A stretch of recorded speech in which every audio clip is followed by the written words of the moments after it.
মহারাজের আংটি চুরি গিয়েছে। রাজবাড়িতে হুলুস্থুলুস কাণ্ড পড়ে গেল। রাজসভায় পারিষদরা জানতে চাইল রাজামশাই আংটিটি কোথায় রেখেছিলেন। মহারাজের সে খেয়াল ছিল না। রাজামশাই ভাবতে লাগলেন। ভেবে ভেবে বলতে থাকলেন, সকালবেলা ভ্রমণে গিয়েছিলুম। বাগানে ঘোরাঘুরির সময় একটা ফুল গাছের গোড়ায় খানিকটা মাটি খুবলে দিয়েছিলুম। তারপর তো বাথরুমে। তারপরে সকালে প্রাতরাশ সেরে পুনরায় বাগানে পায়চারি করছিলুম। সেই সময় একটা কাঠবিড়ালি পেয়ারা গাছে বসে একটা পাকা পেয়ারা কেমন ঠুকরে ঠুকরে খাচ্ছিল সেটা দেখছিলুম। মাঝে মাঝে হুস হুস করছিলুম, কিন্তু সে ভয়ে পালালো না। পেয়ারাটা পুরো খাওয়া হলো, তারপরে সে লাফাতে লাফাতে চলে গেল। সত্যি তো, পারিষদবর্গ খুবই চিন্তায় পড়ে গেল। এর মধ্যে থেকে কিছুই তো পাওয়া যাচ্ছে না। কিছুতেই চোর ধরার কোনো উপায় খুঁজে বের করতে পারছে না তারা। এমন সময় গোপাল বলল, আমাকে একটু ভাবতে দিন। রাজামশাই তার গোঁফে হাত বোলাতে বোলাতে বললেন, নিশ্চয়ই, তুমি সময় নাও, দেখো তুমি উদ্ধার করতে পারো কিনা।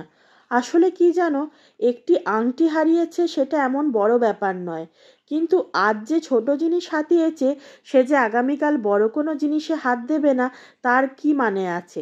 সুতরাং গোড়াতেই সমস্যার সমাধান এবং সতর্ক হওয়া জরুরি। সকলেই মহারাজের সঙ্গে সহমত হলো। সকলেই বলল, মহারাজ আপনি ঠিকই বলেছেন।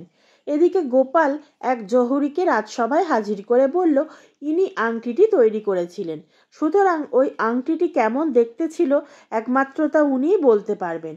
সকলেই বলল, ঠিক কথা, ঠিক কথা। এবারে গোপাল তার কাজ শুরু করলো। রাজবাড়িতে কাজ করে এবং নানা সূত্রে এখানে আসা যাওয়া করে এমন সকলকে ডেকে হাতে মোম দিয়ে বলল, এই মোম দিয়ে একটা আংটি তৈরি করো। যার তৈরি করা আংটিটা মহারাজের হারিয়ে যাওয়া আংটির কাছাকাছি বলে মনে হবে তাকে পুরস্কার দেয়া হবে। সকলেই মোম দিয়ে যথাসাধ্য আংটি তৈরির চেষ্টা করতে লাগলো। আংটি তৈরি হয়ে গেলে সকলের আংটি জহুরিকে দিয়ে গোপাল জানতে চাইল যে কার তৈরি আংটিটা ওই হারিয়ে যাওয়া আংটির মতন দেখতে হয়েছে। জহুরি সমস্ত আংটিগুলি পরীক্ষা করার পর দুটো আংটি রাখলো আর বাকিগুলো সব ফেলে দিল, কারণ সেগুলো ধারে কাছেও আসেনি। কিন্তু এই দুটো আংটি প্রায় কাছাকাছি। গোপাল হাতে আংটি দুটো নিয়ে জিজ্ঞেস করলো, এই দুটো কে বানিয়েছে। রাজবাড়িতে অনেক দাসদাসীর ভিতর থেকে দুজন বেরিয়ে এলো। এরা হলো একজন মালি আর একজন রানীর দাসী। গোপাল বলল, এরা দুজনেই আসল কথা বলতে পারবে, কারণ রাজামশায়ের ওই আংটি যে দেখেইনি সে কি করে বানাতে পারবে, আর যারা দেখেছে তারাই একমাত্র কিছুটা কাছাকাছি হলেও বানাতে পেরেছে, তাই এরাই ব্যাপারটা জানবে।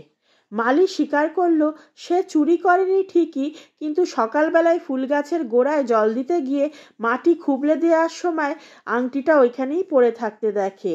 রাজামশাইকে ফেরত দেওয়া উচিত ছিল, কিন্তু দেয়নি একটাই কারণে, কারণ সে মহারানীর দাসী ফুলমতিকে বিয়ে করতে চায়, তাই আংটিটা ওকেই দিয়েছিল। এরপর গোপাল যে রাজার কাছ থেকে প্রচুর উপহার পেল তা আংটিটার থেকে দামে অনেক বেশি, আর সঙ্গে সঙ্গে ওই মালি এবং দাসীর কাজ চলে গেল রাজবাড়ি থেকে। এই ধরনের সুন্দর সুন্দর গল্প শোনার জন্য এখনই আমার চ্যানেলটি সাবস্ক্রাইব করে নিন, আর গল্পটি কেমন লাগলো তা অবশ্যই কমেন্ট করে জানাবেন।